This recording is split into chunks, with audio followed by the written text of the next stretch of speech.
Geysers, hot water springs that erupt in powerful bursts. Всі в очікуванні гейзеру.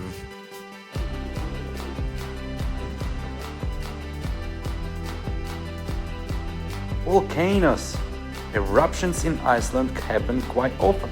One went dormant not so long ago, so we walked across a field of solidified lava, still smoking in some spots. The feeling of being there was absolutely overwhelming. The Blue Lagoon, or a geothermal lake.